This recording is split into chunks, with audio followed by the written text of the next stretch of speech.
Hi, we are live again. I'm so excited. Yes, yes, yes. Just getting some notes together.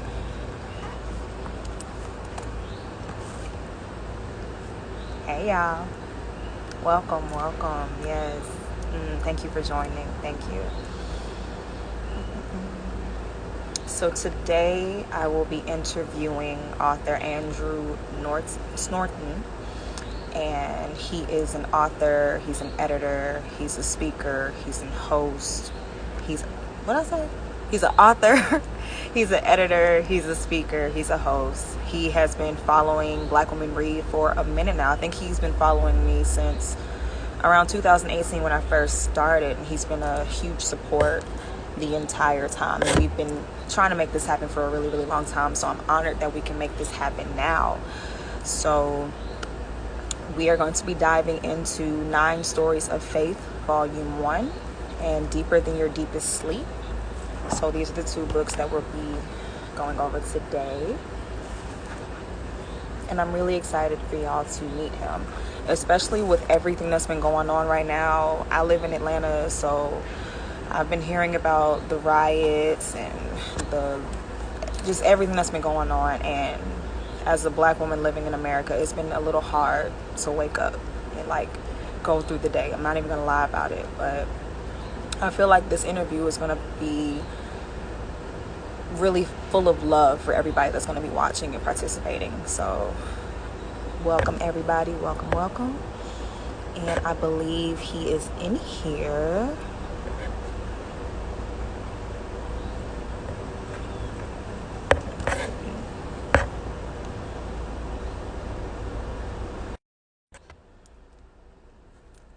And without further ado, I would like to introduce you all to, I'm messing up my words today.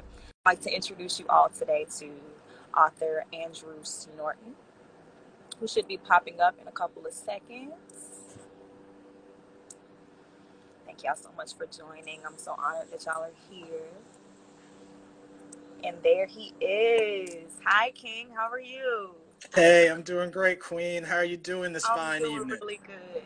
I'm doing good. Hey, great. First off, thank you for the opportunity for everybody that's supporting Black Women Read. Please continue to do so.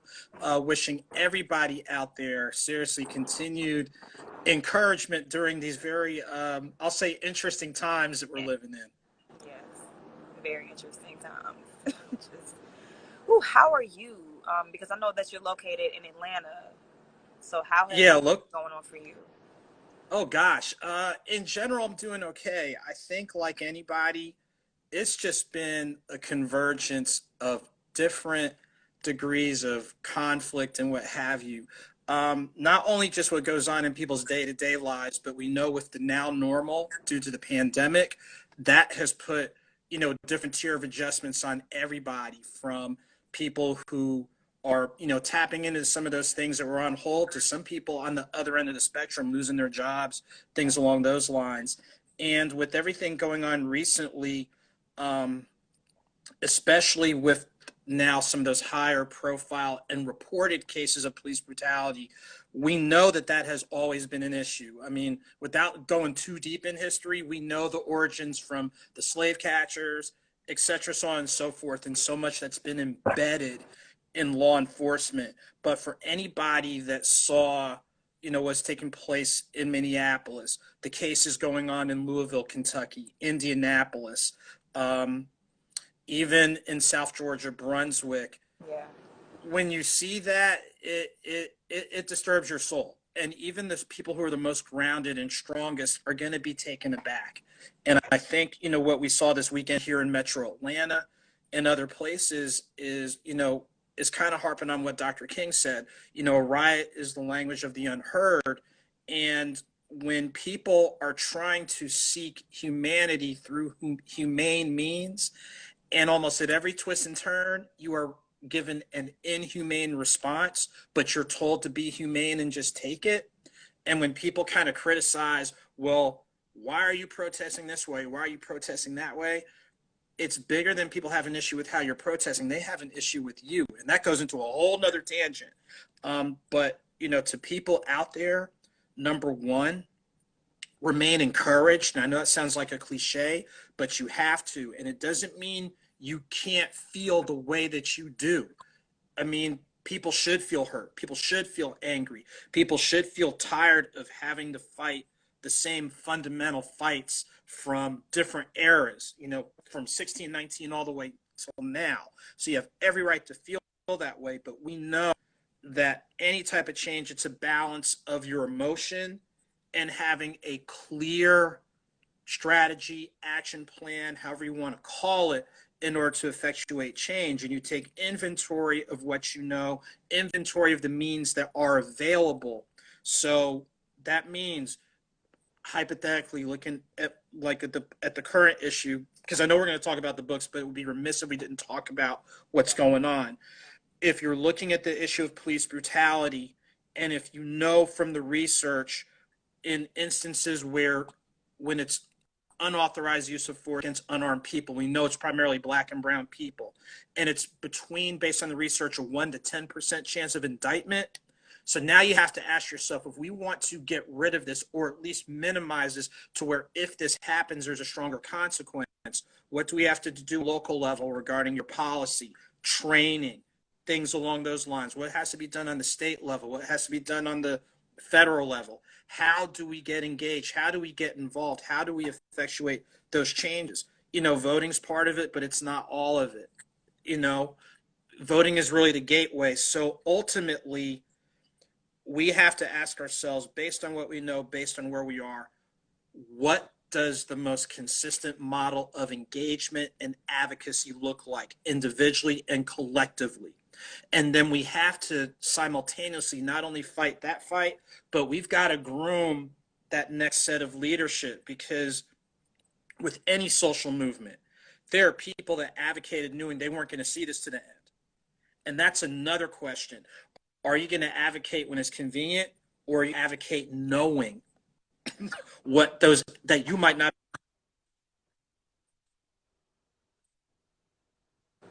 Challenges that we've got to ask ourselves. Those are deep challenges we've got to ask ourselves. But I think, there's more of a willingness, more of a readiness.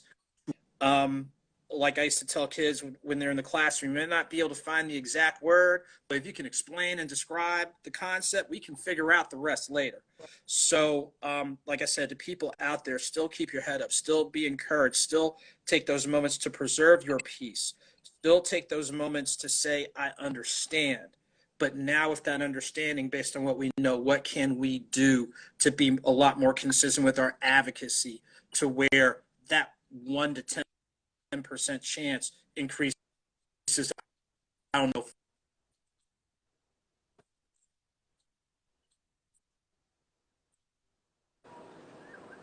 There's a little bit of a delay on your video.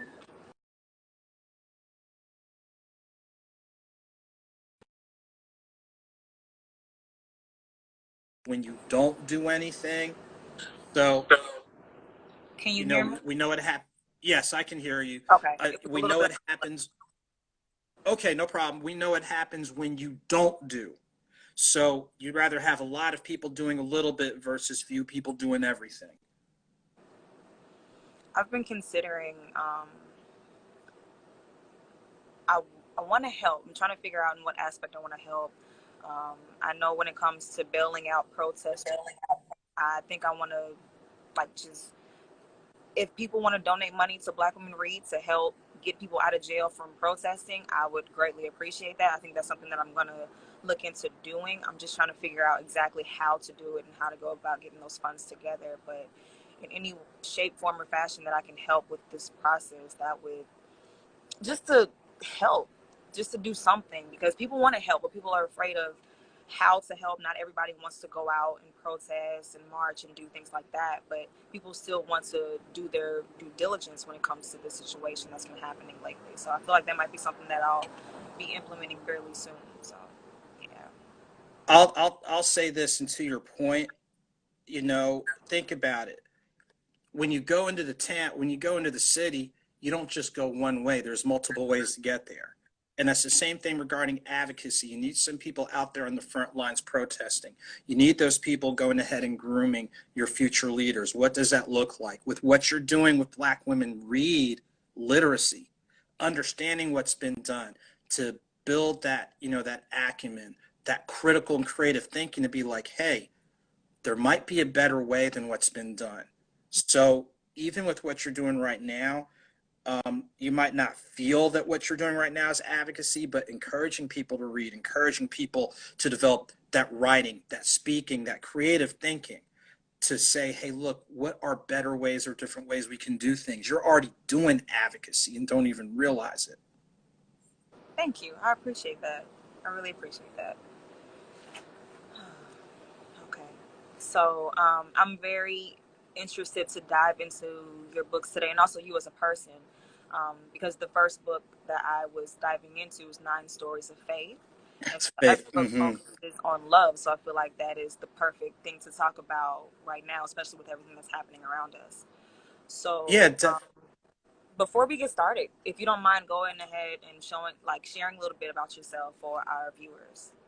yeah, sure. My name is Andrew Snorton. I'm based here in the Metro Atlanta area, originally from New Jersey.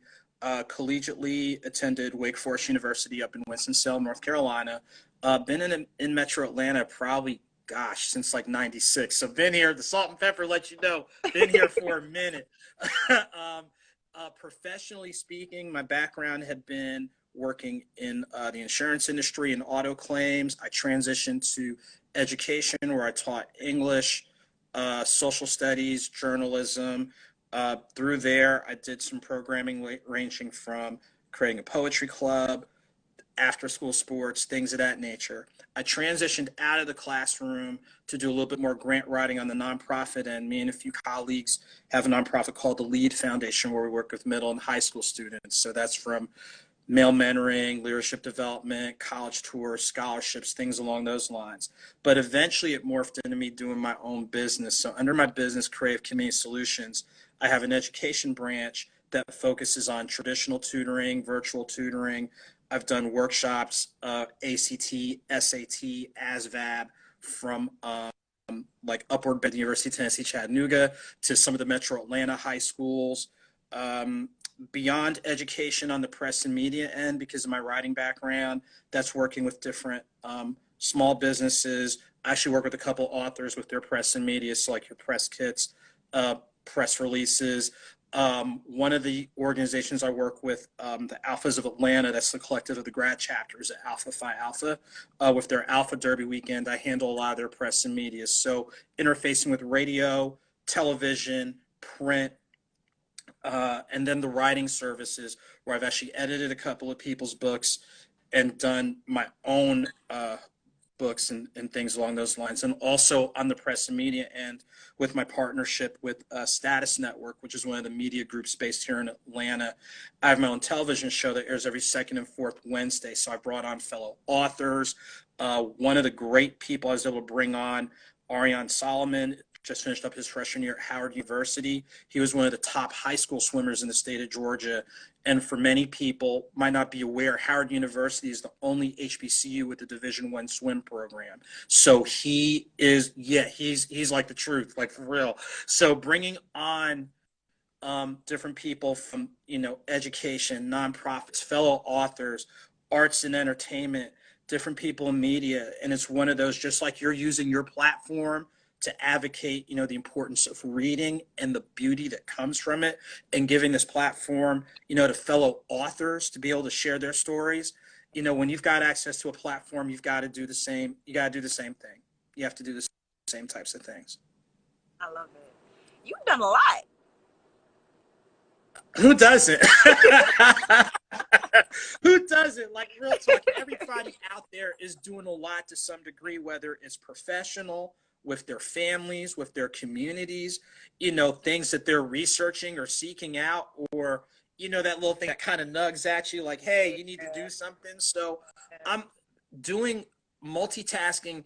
I don't have a monopoly on multitasking. I can guarantee you, everybody out there that's watching and tuning in, y'all are doing a lot in your own way. Don't think that because you're not this and that or so and so. Like I'll tell anybody, don't diminish your gifts. You might not be exactly where you want to be, but don't diminish what you've done to this point.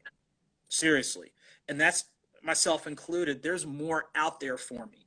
So when I see people who are making an honest effort, to develop themselves, or they want to develop themselves, who am I to say, well, I have, man, cut that nonsense.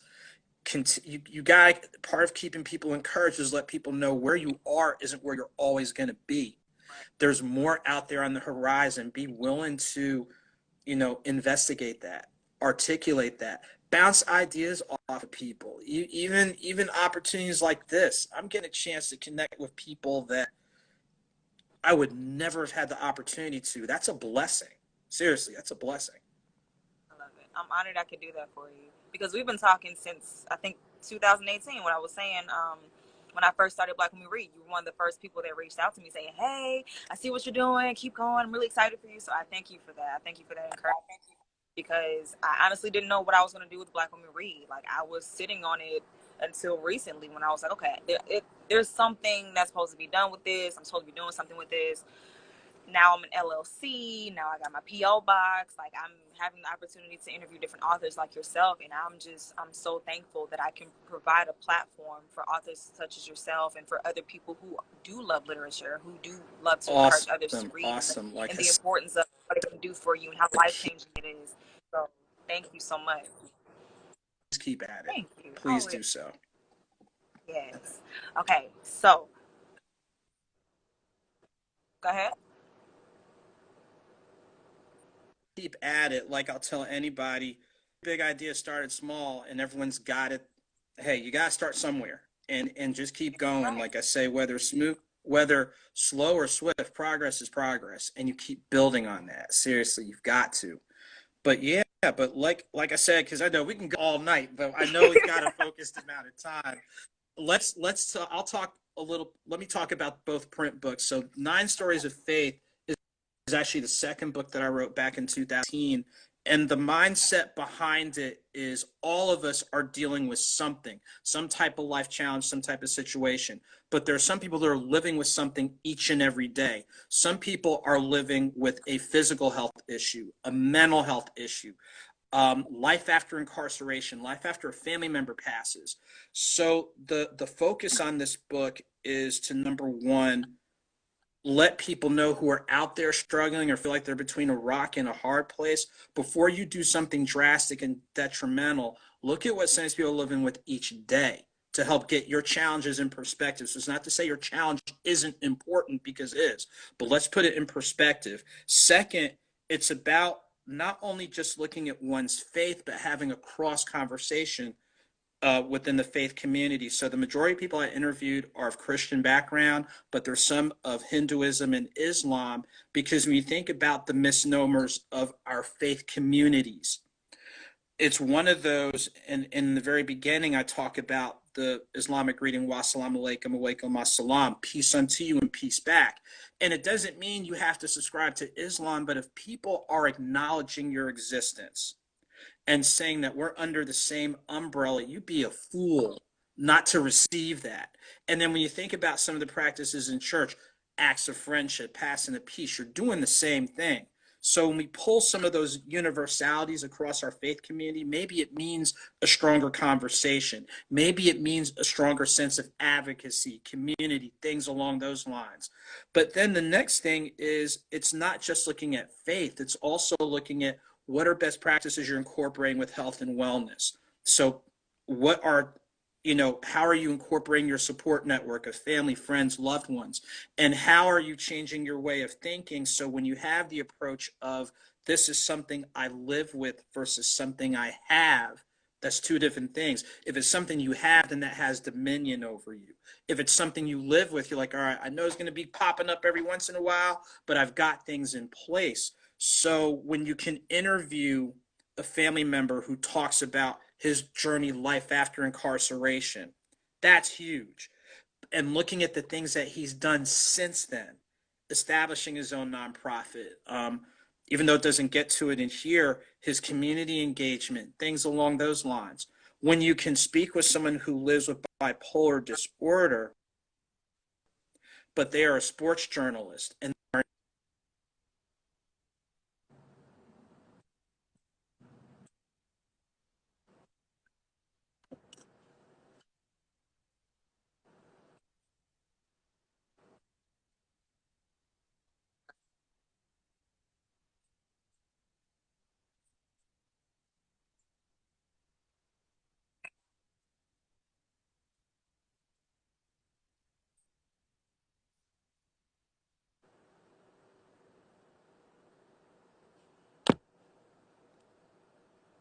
Freezing up a little bit. Let's see.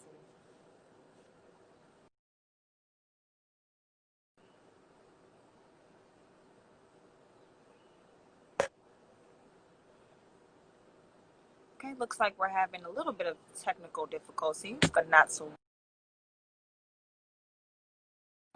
Let's see. Okay. I'm gonna add him back.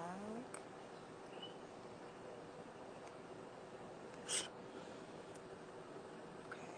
So the book that he was just talking about is Nine Stories of Faith. Oh, there you are. You're back. Okay, cool. yeah, I had to switch Nine to a Stories. different device, so thanks a lot. So, like I was saying before, the big picture of Nine Stories of Faith is, again, everybody is dealing with something, but some people deal with something each and every day, but through multiple lenses, whether it's your faith and spirituality, your incorporation of best practices with health and wellness, how you incorporate your support network, and just changing your focus and way of thinking, you can still live a powerful and productive life. And hopefully, even with the challenges that are going on right now, it doesn't mean you have to be stuck there. And that's really, not only just providing people a sense of hope, but different blueprints that other people have used to say, hey, look, this is how I'm doing it.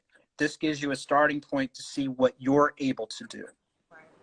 I love that. So when it came to the different interviews for Nine Stories of Faith, which story was the one that you could connect to the most? Which one was your favorite interview to do? Oh, wow. You know what? That's a good question. I would say of the interviews I did, my favorite one was probably chapter 2, Carrie, our cousin. Yeah. That's actually one of my family members who is sharing his story about his time incarcerated and what he's done after, post incarceration. All of them are real important. And it's, but that one, because it was so close to home, that one probably was the biggest one for me. Okay. So when it comes to Nine Stories of Faith, what exactly do you want your readers to take away from the book when they read it? The biggest things to take away from is, number one, all of us are dealing with something. Just because some people seem like they're moving smooth as silk, you don't know the backstory of how it might be smooth as sandpaper. So all of us are dealing with something. All of us are dealing with life challenges. The second thing, there are constructive ways out of it. It doesn't mean you're not going to have setbacks. It doesn't mean you're not going to make mistakes. It doesn't mean you're not going to be frustrated. But the key thing is not to stay stuck there. The third thing is, regardless of your faith, there are universalities across the faith community. And like I was saying earlier, when we build off of what we have in common, you never know what can happen. You just never know. And like I said before, you don't have to do everything exactly as these people have done it, but it lets you know that there is a way, and it's not just some abstract concept. Oh, there's a way. Close your eyes and wait for something to drop out the sky. Here's something that's tangible that you can say, hey, look, health wise, maybe I need to do more meditation or more yoga or walking in the park. Maybe it might mean I read or reread. Like for people that read the Bible and they get their updates on the app, well, maybe I need to look at that verse of the day, or maybe, in the concordance, type in a topic and look at passages that are speaking to what I'm dealing with to give me some perspective. So when the attacks come, I'm better prepared, or whatever, your faith is. Just, it gives people more tools for their toolbox so they feel like they're not the only ones dealing with something. I love that. You mentioned meditation and yoga and things of that sort. I am heavily involved in meditation. Even the beads I'm wearing around my neck, these are meditation beads. It's 108 beads. and you basically say a mantra with each beat. So you'll say, I am powerful, I am powerful, I am powerful. You say it 108 times until it becomes what you are. It becomes, it sits in your body, because words are powerful, and like however you use them, that is kind of what you become, if that makes sense. It's the whole I think, therefore I am. And it's really Yeah. affirmation is huge. You know, when people are putting negative stuff in your head and you don't filter it out, you kind of whatever, you take that in sometimes. So if you want to take something constructive in, what you're doing with the beads, or what people do with their prayer, or they're walking in the park, or what have you, you need those times to just cut yourself off from folks, and for lack of a term, just get your mind right. Because I know I listen to binaural beats a lot. So I'll go on YouTube, and if I want to gain some confidence or relax, like there's different frequencies that you can listen to that will allow your body to do certain things. And then of course meditation, breath work, and things of that sort.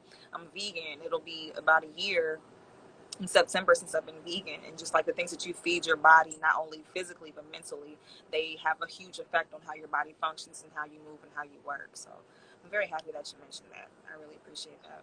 So when it comes to faith, you were saying like just taking your time, doing what's best for you. What do you do when it comes to your faith? So what are some things that you implement and some things that you practice on a day-to-day basis that others could implement as well? What I try to do each day, start my morning, I'll look at the, let's say, whatever verse or whatever passage, but I'll be honest, if I'm not feeling it, I'll use, like, the concordance is the official name, but what you'll do, like in the Bible app, is you'll type in whatever you're feeling. So if it's more strength or anger or hurt or what have you, and I'll read a few of those passages. Another thing that I've done in regards to part of what I do with prayer, and this is kind of tying in as being a member of the board of the divinity school, one of the prayers that I've done, and the first time I did it, I'll admit I boo-hoo-hooed like an overgrown baby. But part of what you do with your prayer is hold your hands in a fist, and these are the things that you're holding on to. So you think about whatever pressure you've been dealing with, like on your job, family, relationships, whatever. The concept is these are the things that you're holding on to that are holding you back. So whatever you do when you bow your head, close your eyes, or do your talk or what have you, you're really speaking to that. And then ultimately you release it and let it go. Okay.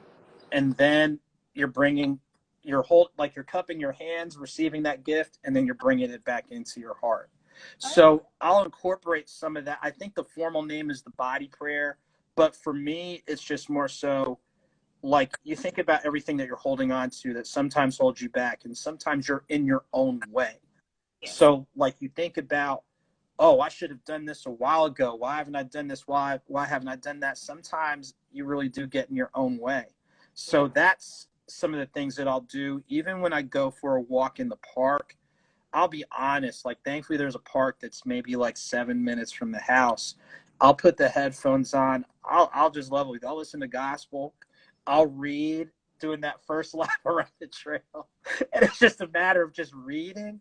And then I might change the music to something else. And then I'm like a big old kid. Like if I see a bird hopping around, oh, let me pause and take a picture of the bird I love that. and the geese and all that type of stuff. Just being a big old kid, or just those simple and corny things to do. But I mean, It's the simple things that matter, though. Sometimes you have to allow yourself to be childlike again, because when you're a kid, you have no worries. You don't have anything to worry about. You can just be free and be fun and be full of life.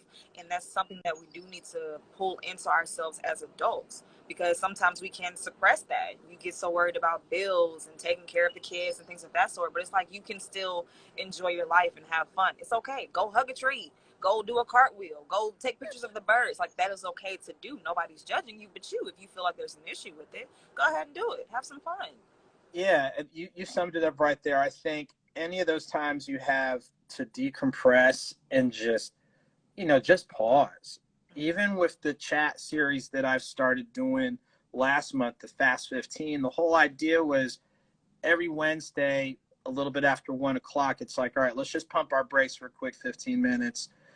First off, check and see how everybody's doing, then enjoy like a short passage from one of the books. It's almost like, a sermon. Like, here's a passage that might be speaking to somebody, and then close it out on a positive note. And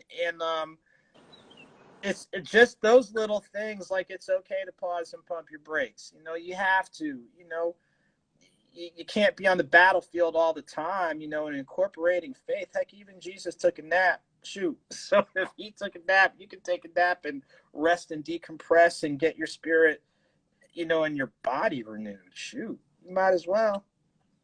I love that. So, yes, viewers, the book that we have been talking about is Nine Stories of Faith, Volume 1. And it's basically a collection of interviews about people and their faith and their different stories and how they are dealing with different things that they have to deal with when they are living their day-to-day lives. So that is Nine Stories of Faith, Volume 1. It's very, very good. If you are interested in purchasing it, we will have more information at the end. But let's dive into the second book. I think this was my favorite book. I feel like this one was my favorite because it talks about love and the different layers of love and the different aspects of love. So if you don't mind just sharing a little bit about what this book is about for our viewers. Yes, sure. This is Deeper Than Your Deepest Sleep, Thoughts on Love with Joseph Snorton. This is actually the first book that I wrote. And the concept behind it is that it's looking at the action of love through broader lenses. Because I know for me, the first time I hear love, I think relationship. And don't get me wrong, there's nothing wrong with that. But I think, like, for some people, if they're not in one, depending on where they are, they feel some kind of way. They feel less than. And like a little bit more of digging into the backstory behind the title, the way that Joseph came up was back in 2014. About this time is when Dr. Maya Angelou passed. She was on the faculty at Wake Forest for like a little bit over 30 years. You just say the name, you already know how much of a presence she is.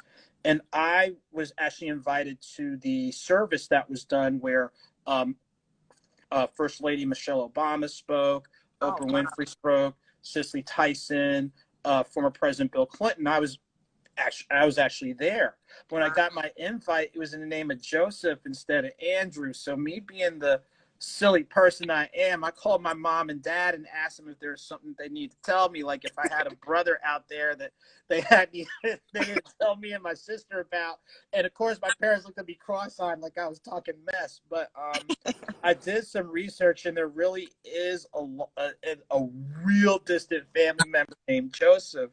So the book is based on our conversations, and at the time, I was transitioning out of a relationship, so that was like an added motivation for me to write. But and at the time I was writing it and really getting the work done was around the holidays, and we know for some people the holidays can be a negative spike for things, and and like I was saying before, there's some people that feel like if they're not for like return in a relationship, that something's wrong with them. And unfortunately, we've seen where some people have gone haywire.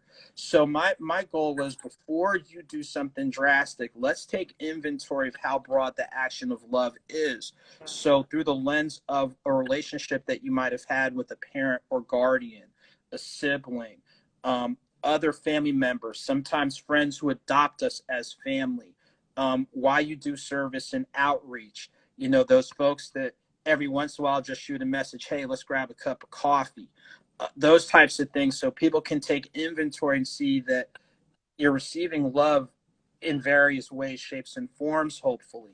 I will say what I did a little bit different from a lot of poetry is the beginning of each chapter is a portion of the conversation, because I wanted the reader to get the context. So when they read, it's like they're reading with us instead of, you're looking at it here, the author's here, you're doing this to be polite, but the reality is I have no clue what you're talking about. So I wanted to bridge that gap.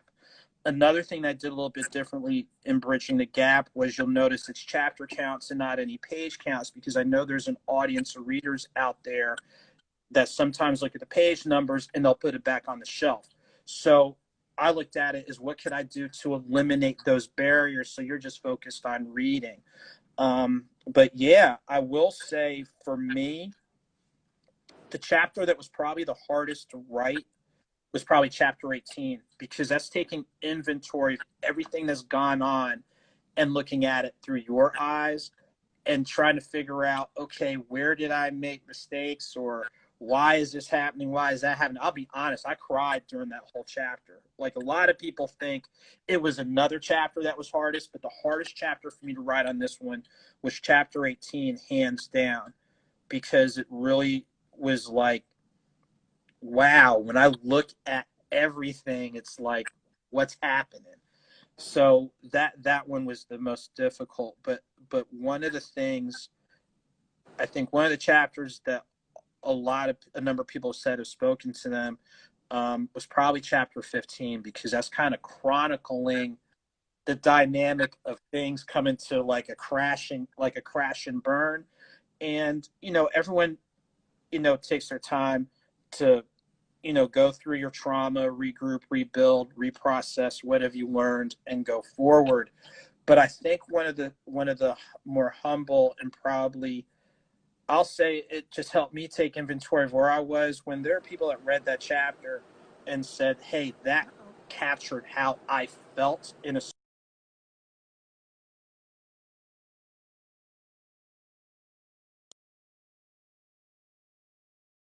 lot of stuff from like 10, 15 years ago, but then everybody's journey is just that. And Okay, so maybe it's part of the whole, let me pause you for maybe a it's second. part of the It paused. It said it had a poor connection. Do you mind repeating that last part one more time for me? Yeah, sure. Sure. Like I was saying, for some people, when you look at the content of chapter 15, they were saying that not only could they identify with that, but some people were still in that space. So I look at it as, people have it here, but they might not find it here. And that's what made not just that chapter, but I think just the whole book so important. And ultimately, like I said, take inventory of those people who do care about you, who do want to see you do well, who do show concern and things along those lines. Take full inventory before you feel like, you're just out there and you're alone. So, what was my question? Why did you decide to tell these stories through poetry? Was there a particular reason for it, or did you just decide that poetry was for love and that was the connection, or why exactly did you decide that? That's a great question. To me, poetry, in regards to reading, to me, is probably the most accessible form of reading, but it's also very powerful. And when you think of, let's say, the relationship not only with poetry but with song, you think about when you listen to that song and listen to that lyric, that's still a form of poetry. So you don't necessarily always have to write this big, grandiose, from the mountaintop, blah blah blah, and all that type of stuff. I think poetry is reader accessible. Yeah. It is more, I'll say, reader digestible. But like I said before, when the beginning of each chapter lets you know what was being talked about and it gives the reader context, now the reader can jump knee deep into it, and they feel, like I said earlier, they feel like they are reading it with you instead of you reading it to them.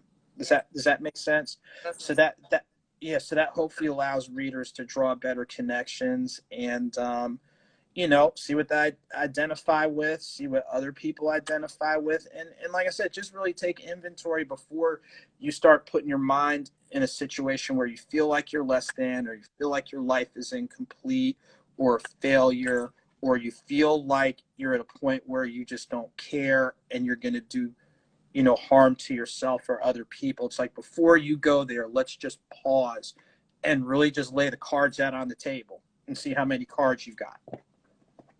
I liked how you broke down your first love and your second love, because I'm thinking, okay, first love. I'm thinking, like you said earlier, my mind went straight to relationships.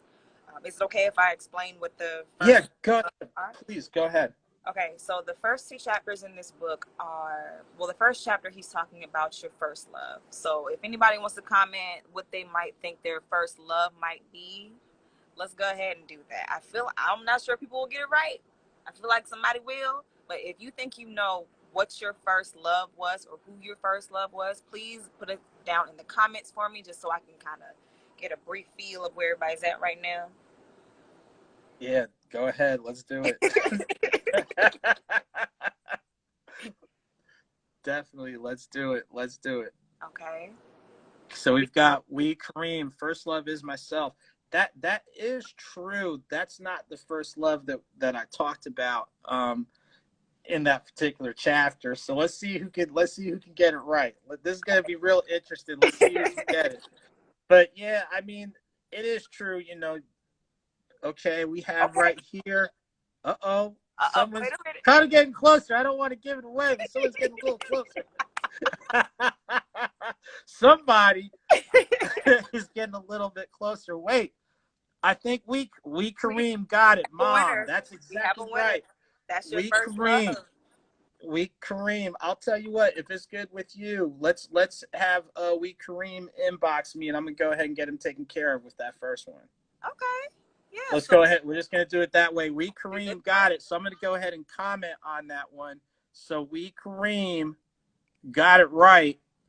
So we Kareem. I'll just say inbox me. So we're gonna get we Kareem squared away. Yeah, let's do that. A time to sow. You did say parent, but we were looking like for a very specific answer. But And yes, he gave. when we saw your comment, we were like, yeah, like okay, somebody's close. Yeah, we Kareem won. Yes, we Kareem is winning today. Real talk, and he's got it documented, so I can run, but I can't hide. So we're giving away this one to we Kareem. We're gonna give away that one to we Kareem. He's got it. So perfect. what we'll do is we Kareem, to make it simple, inbox me with the details. And I'm gonna ship him a copy personalized for him tomorrow. Like for him or whoever he wants to give it to, I'll ship him a personalized copy of that for tomorrow's mail. That is no problem at all. I love it. And then yes, of course, your first love is your mom, because you have to think about it. Before you even know your name, before you even know what you are, who you're going to become, the very first person to ever love you is your mother.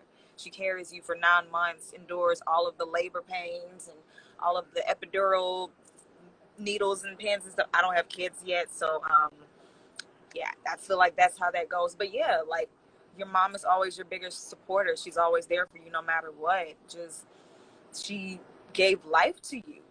Exactly. That's love. Yes, Love. you summed it up right there. For someone to carry, and my parents came around and said I was a big baby. I don't know. I'm kind of lean, so I don't know. I guess they said I was a little bit of a challenge, but yeah, that's really who that first chapter is about. And as a side note, I actually read that at my parents' 50th wedding anniversary. It was back in January 2017 when I had like the proofs before I finally got everything up and running. And what was really powerful is like people who I didn't know, like that summed up the relationship with my parent. And that was like, wow. Because I was thinking at it, based on the lens of the conversation, but for someone to say that spoke to the relationship I had with my mom or that maternal figure, like that's huge. That's real big. So yeah, that's pretty neat. But yeah, we Kareem in the building. Got to give it a shout. Like real talk. Thanks. And a time to sow, she has the answer to the second love. She said, and your father. So I feel like I think she wants a copy too, but I'm gonna let you make that decision. That ain't my. I'll tell you what. I'll be unselfish with my gifts, and she can inbox me, and I'm gonna ship those too. I'm gonna do that. So Yay! I'm gonna do that. So those are the two that I'm gonna ship out. So we Kareem, and then the young lady that mentioned, and I know you'll scroll back up. We'll get that confirmed. I'll get those two squared away. Hey, it's cool. It's cool. Yes. Well, is there anything else that you would like to share with our viewers today? Let them know where they can find your book, how they can get it, and things of that sort. Yeah. I'll share all that. First off, for people who prefer to order either copy online, you may go to Amazon To keep it simple, you can type in my name, Andrew Snorton. Both books will pop up. For people that want to support the bookstores where I'm already located, in Metro Atlanta, it's Black Dot Cultural Center in Lithonia, Georgia, Madhu Bookstore in Atlanta, Georgia, Nubian Bookstore in Morrow, Georgia. In other parts of the country, the Tubman Museum Bookstore that's at the Harriet Tubman Museum in Macon, Georgia, Fiction Addiction in Greenville, South Carolina, Hub City Bookstore in Spartanburg, South Carolina, Park Road Books in Charlotte, North Carolina, the main campus bookstore of Wake Forest University in Winston-Salem, North Carolina, Detroit Book City in Detroit/Southfield, Michigan, Read More Book and Card in Madisonville, Kentucky, Lemuria Bookstore in Jackson, Mississippi, Pan African Connections in Dallas, Texas. So if you're near any of those bookstores, please support our smaller bookstores. Please support those because they've been a great pipeline for authors and just about anybody.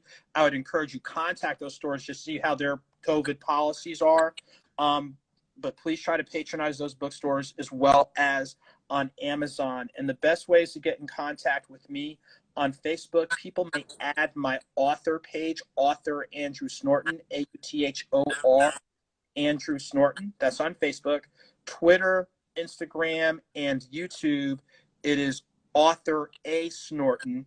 And then you can email me at authorsnorton@gmail.com. And I'm fine-tuning the author site, but you can go on the business page of asnortonccs.com, asnortonccs.com. That's the business page. And on the menu where it says, yes, he's an author, click on that, and it'll still take you where you need to go.